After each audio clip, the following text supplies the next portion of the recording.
दही, इनो, सोडा काहीही न वापरता जाळीदार, कुरकुरीत, मस्त असा कुळिथाचा डोसा कसा बनवायचा ते आज आपण पाहणार आहोत. डोसा बघा किती सुंदर तयार झालेला आहे. त्याचं टेक्स्चर बघा, त्याचा रंगही एकदम समान असा आलेला आहे आणि मस्त जाळीदार एकदम कुरकुरीत असा तयार झालेला आहे. चला तर मग वेळ न दवडता आपण रेसिपीला सुरुवात करूया. प्रीतीसमय रेसिपीजमध्ये आपलं खूप खूप स्वागत आहे. इथे आता सर्वप्रथम कुळीथ काय असतं ते मी तुम्हाला सांगते. बघा, हे असे असतात कुळिथाचे दाणे. तर कुळिथामध्ये प्रोटीन आणि फायबर भरपूर प्रमाणामध्ये असतं. चला तर मग सुरुवात करूया. 1 कप इथे मी रेशनचे तांदूळ घेतलेले आहेत. तुम्ही कुठलाही जाड तांदूळ इकडे वापरू शकता. यानंतर अर्धा कप इथे मी कुळीथ घेतलेले आहेत. कुळीथला इंग्लिशमध्ये हॉर्स ग्राम असं म्हणतात. तर यामध्ये भरपूर ताकद असते. यानंतर पाव कप इथे आपण उडदाची डाळ घेतलेली आहे. अर्धा चमचा मेथीचे दाणे घेतलेले आहेत. आता हे सगळं आपल्याला व्यवस्थित 2 ते 3 पाण्याने स्वच्छ धुवून घ्यायचं आहे. चांगलं चोळून चोळून धुवून घ्यायचं, म्हणजे यावरची जी घाण वगैरे असेल ती निघून जाईल. पाणी यातलं काढून टाकलो आणि त्यानंतर नळाखाली 2 वेळा स्वच्छ धुवून घेतलं. यानंतर भरपूर पाणी घालून हे आपल्याला भिजत ठेवायचं आहे 4 ते 5 तास. 4 ते 5 तास हे मस्त भिजलेलं आहे. हे वाटण्याच्या 10 मिनटं अगोदर आपल्याला पोहे भिजवून घ्यायचे आहेत. तर इथे मी अर्धा कप पोहे घेतलेले आहेत.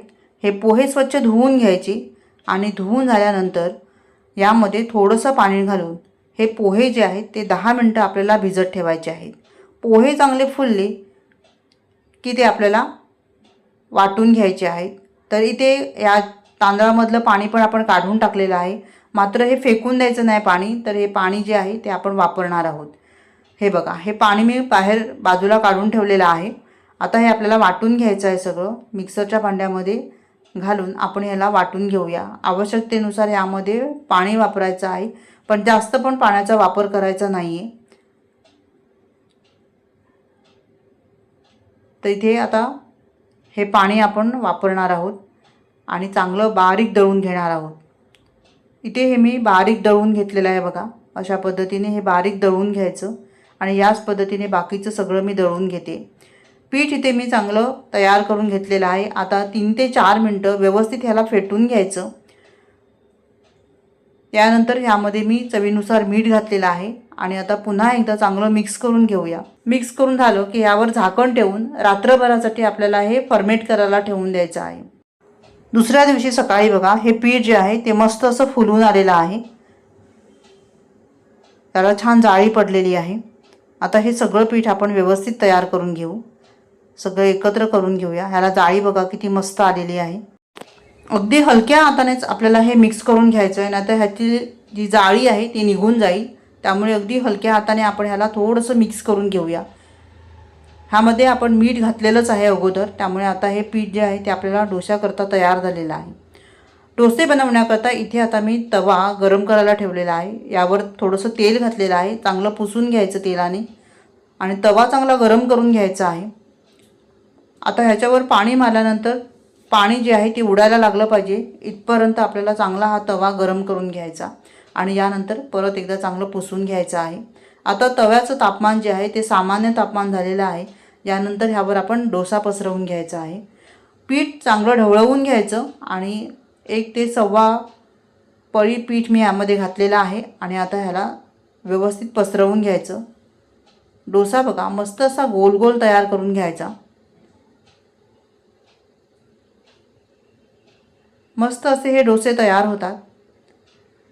मध्यम आचेवर आपल्याला हा डोसा तयार करून घ्यायचा आहे. वरून थोडंसं तेल, तूप किंवा बटर तुम्ही वापरू शकता. यानंतर कडेला तवा फिरवून घ्यायचा आहे, म्हणजे त्याचा रंग एकसमान येतो आणि डोसा व्यवस्थित तयार होतो. तर अशा पद्धतीने ह्याला फिरवायचं आहे. चांगला सोनेरी रंग येईपर्यंत मस्त असा डोसा आपल्याला कुरकुरीत तयार करून घ्यायचा आहे. यानंतर आपण ह्याला बाहेर काढूया. बघा, मस्त असा जाळीदार पेपर डोसा तयार झालेला आहे. त्याचं टेक्स्चर तुम्ही बघू शकता आणि त्याचा रंग बघा एकसमान आलेला आहे. त्यामुळे डोसा दिसायलाही खूप छान दिसतोय. अगदी मस्त हे डोसे तयार होतात. एकदम हेल्दी आहे. प्रोटीन आणि फायबर ह्यामध्ये भरपूर आहे. आता दुसरा डोसा तयार करताना तवा चांगला पुसून घ्यायचा आहे. पुसल्यानंतर पुन्हा एकदा पाणी शिंपडायचं. पाणी पण चांगलं पुसून घ्यायचं. त्यानंतर दुसरा डोसा आपल्याला इथे पसरवायचा आहे, नाहीतर मग दुसरा डोसा खराब होऊ शकतो. पीठ पुन्हा एकदा व्यवस्थित ढवळून घ्यायचं. प्रत्येक वेळेला पीठ ढवळणं फार गरजेचं आहे, कारण ते खाली बसतं. तर इथे मी 1/4 पळी इतकं पीठ घेतलेलं आहे आणि आता हा डोसा पसरवून घ्यायचा आहे. खूप छान हे डोसे तयार होतात. खायलाही चविष्ट लागतात आणि पौष्टिक तर आहेच. तर असे डोसे तुम्ही बनवू शकता. मुलांना टिफिनला देऊ शकता, जेवणासाठी बनवू शकता, नाश्त्यासाठी तयार करून घेऊ शकता. चटणीच्या रेसिपी मी बऱ्याच शेअर केलेल्या आहेत, त्यामुळे आज मी चटणी तयार केलेली नाही आहे. तर आज मी बटाट्याची जी भाजी असते ती पिवळी भाजी तयार केलेली आहे या डोशासोबत खाण्यासाठी. तुम्ही पाहू शकता ह्या डोशाचं टेक्स्चर किती मस्त आहे, किती सुंदर डोसा दिसतोय बघा. खूप छान सुंदर असे हे डोसे तयार होतात. एकदा नक्की ट्राय करून बघा. रेसिपी आवडली तर व्हिडिओला लाईक करा आणि चॅनलला सबस्क्राईब करायला मात्र विसरू नका. पुन्हा भेटूया अशाच एका छान नवीन रेसिपीसह. तोपर्यंत धन्यवाद. Bye bye.